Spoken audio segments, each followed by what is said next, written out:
Hello friends, आज हम भारत में कर प्रणाली को समझेंगे। भारत में जो कर प्रणाली है उसको 3 आधार में वर्गीकृत किया जाता है। पहला प्रगतिशील कर, दूसरा अनुपातिक कर और तीसरा है प्रतिगामी कर। सबसे पहले हम प्रगतिशील कर को समझेंगे।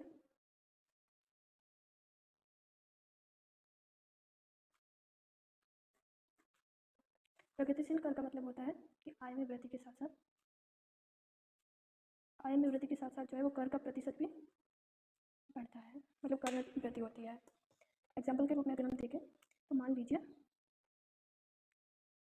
किसी देश का जो टैक्स स्लैब है वो कुछ इस प्रकार है। मान लेते हैं किसी की आय अगर 0 से 5 लाख के बीच है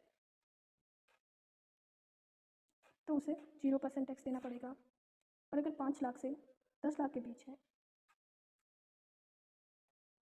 तो उसे 10% टैक्स देना पड़ेगा, और अगर 10 लाख से ऊपर है तो उसे 20% टैक्स देना पड़ेगा।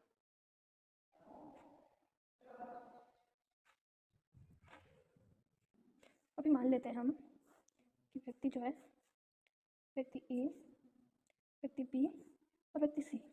व्यक्ति ए की जो आय है वो है 4 लाख मान लेते हैं।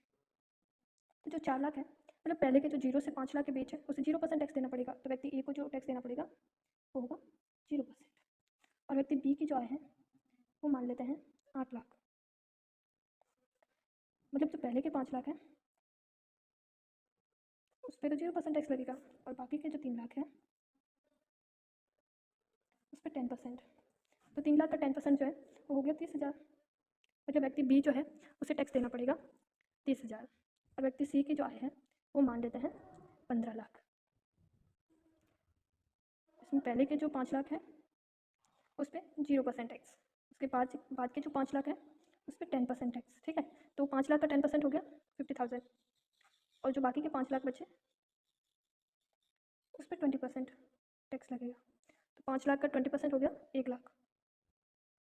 मतलब जो व्यक्ति सी है उसे टैक्स देना पड़ेगा 1 लाख प्लस 50,000, तो इसे टैक्स देना पड़ेगा 1,50,000। ठीक है, तो इसमें क्या है कि जो मतलब जैसे जैसे आय में वृद्धि हो रही है,